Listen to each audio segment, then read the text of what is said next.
Let's crack a burglar's code. Tape on the door handle or a slice of cheese on the car's hood, and many more can be signs that you're being watched by a crook. Burglars don't just pick a house randomly and rob it. They'll often monitor the home before they take action. They want to know more about the house and its security. They leave markings on the home, garage door, post box, or storage unit. Get to know these markings and know what they symbolize, and you'll be able to better protect your home from the bad guys. If you see a circle drawn, that means in the eyes of the thieves, your house is a piece of cake to rob. Maybe it has no home security system set up.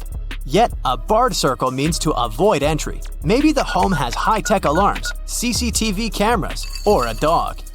Ladder-like lines means there are valuables visible in the home, so there are items in the house worth stealing. If someone sprays the letter M in the garbage, that means empty in the morning, and N refers to empty at night. Police forces have issued warnings about the code, but keep in mind that some of these signs are actually harmless messages used by road workers to communicate about pipelines and so on. If you see some evidence of key bumping, don't enter the house. Key bumping is a technique where burglars use a similar key made with a heavier metal than the pins to file down the pins on the inside of the lock. Plus, victims may encounter some problems while claiming insurance in such cases because this technique may leave no sign of forced entry on the outside of the lock. You're being robbed and you can't prove it to the insurance company. Sounds like a nightmare. Lockpicking is a less forceful technique. This one will leave marks on the doorknob, such as light scratches around the lock, but the real signs will be found on the inside of the lock on the pins. They'll have dents. Heavy scrapes or marks on your doorknob can also indicate that someone has entered your home. Thieves sometimes use screwdrivers to break the pins in the lock. If you see deep scratches, marks, or a widening of the keyhole, be careful when you get inside. Thieves may stick a tape, and it's usually a see-through one, on the door handle. Suppose the tape is still there a day or so later. The squatters believe that the owner is away since the door hasn't been used. This strategy has become alarmingly prominent in Dublin. The police warned people to be vigilant and remove any tape immediately after seeing it. Some of these markings are left by dog thieves, signaling that your home has a money-wise worthy breed to steal. Supposedly, red chalk marks are for large dogs, and yellow and pink marks refer to medium and small dogs. The police advise dog owners to keep their eyes open around their properties and report any such instances to the police. Lastly, pay extra attention when walking their pets. One of the keys to being safe at a house is having good security and knowing your property. For instance, if your front door locks are still responsive but function slowly, it may be a sign of a burglar attempt. This might be because of a tactic called the vulnerability method. Thieves make the door lock weaker with time. They use tools or objects to deteriorate the lock without leaving any traces. You may think your lock is old and simply postpone calling a locksmith, but that would be a huge mistake. Similarly, the key might turn inside the lock with delay. If it's harder to turn inside, this is usually the first sign of an attempted break-in. So, this is probably the most important warning sign you should take into consideration. Even security door locks are vulnerable to break-ins. Did you know that in Churchill, Canada, locals keep their car doors unlocked? They don't do this to invite the thieves, but to survive a potential polar bear attack. The town has the largest number of polar bears in the world. Imagine a resident faced with a polar bear and another person's car is nearby. They can quickly shelter inside that car. How about learning some safety tips to avoid purse snatching? Firstly, don't carry a shoulder bag over your shoulder. I know, it's what the bag is designed for, but this makes it easier for a thief to grab your bag. For example, carrying a small clutch-type handbag underneath your arm is safer. Shopping with someone else is safer than shopping alone. On shopping days, and in general, don't carry more money than you would possibly need for all your credit cards in the same purse. Carry only what you need for the day. You might think, it's just for a sec, but don't leave your purse in shopping carts or on counters. And there's the matter of scams. When you believe you can't be scammed, you might let yourself be more vulnerable to scammers. Scams target everyone from all backgrounds, ages, and incomes. They can catch you off guard and when you're not expecting it, using new technologies, products, or even services to hook you, to either give them your money or personal details. How to be scam-proof? Firstly, keep in mind that if it looks too good to be true, it probably is. Secondly, don't respond to calls about your computer asking for remote access, even if they mention a well-known company. Scammers will often ask you to turn on your computer to fix a problem or install a free upgrade. This is actually a virus to get your passwords and personal details. Lastly, pay attention to unusual payment requests. Scammers will often ask you to use an unusual payment method like a preloaded debit card, gift card, or iTunes card. You've probably heard that when a burglar decides which house to target, they start by casing it. This means that they watch the owners, find out information about their routine, and determine the best time for entering their home. By the time they're ready to commit the crime, they already know for sure when there won't be anybody inside or when the owners will be distracted. One of the tricks thieves use to gather information about your routine is so simple that you may not even give it a second thought. But the next time you hear a quiet crackle under the sole of your shoe, stop and check what it was. The chances are high that you'll find yourself face to face with a crushed cookie. If that's the case, it's your clue that something has gone terribly wrong. The thing is, this is a rather effective tool criminals use to find out if you've left on a trip or when exactly you come home in the evening. A cookie is such an innocent object that people don't usually give it much thought, if they even notice it at all. You arrive home, step on the cookie, make it crumble, and automatically reveal all your secrets to burglars. They know for sure if the house is lived in and can also figure out the schedule of its owners. Things get even worse if you're away from home. The cookie under the doormat remains whole, thus alerting criminals that the house is perfect for a break-in. So, if you find some treats under your doormat, that's pretty bad news. Someone is interested in your house and watching it. It might be a good idea to notify the police or take some safety measures. Now, the ploy with a cookie is just one of the numerous tricks used by burglars. One more sign that can alert you to the fact that you're being watched is white pebbles left near the house or in the driveway. This means that a criminal has already visited your home and marked it as worth entering. Another reason why thieves may have left the pebbles is to indicate that your house stays empty during the day. So, if you're walking along the street and notice a USB flash drive sticking out of a curb or a wall, don't get confused. You have most likely stumbled across a dead drop. Despite its ominous name, this is a global art project that has borrowed some tricks from the world of spies and espionage. Lots of people who know about this project are happy to be able to put on their black coat and dark sunglasses and go to swap confidential information with others. The thing is that many decades ago, spies had their own ways to exchange secret materials. There was a live drop when spies met in person, but this was often extremely dangerous. That's why a dead drop system was invented. In this case, some loose bricks in a wall in an alleyway hid important documents that had to be picked up later. Nowadays, there are more than 1,500 dead drops all over the world, and the accumulated data on these flash drives reaches 10 terabytes. You can come across a dead drop on any continent you visit, except Antarctica, maybe because there are not so many walls there.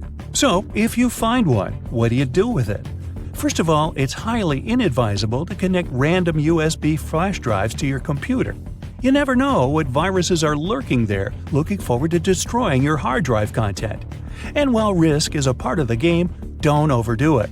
If you're 100% sure that you want to play, secure your computer as well as you can, or even better. Secondly, you can't even guess what information will be waiting for you on a flash drive. Anyone can download videos, photos, or text files, and this has already led to several problems. Speaking of which, have you got a parcel with a USB stick in it? Whatever you decide to do with it, don't plug the flash drive in. Such cases have been more and more frequent in Australia. The police warn people that hackers have invented a new tactic. They drop unmarked memory sticks to letterboxes. It'll probably come as no surprise that these devices contain malware able to mess up your computer. They evidently rely on human curiosity and, in all honesty, it pays off. people can't fight an inexplicable desire to check the contents of a mysterious gift. As a result, almost half of USB sticks received by post get plugged in. After that, people start having serious problems with their laptops and computers. For example, fraudulent media begins to stream service offers, or computer viruses harm files and programs on a PC. So, no touching the free flash drive, okay? Now, you leave a shopping mall, your office, an airport, and go to the parking lot to find your car. You unlock it and put the key in the ignition. When you're about to start your vehicle and drive away, you see something strange on your windshield. Is that a $100 bill wrapped around your wiper? Oh, you could certainly find a way to spend this unexpected gift.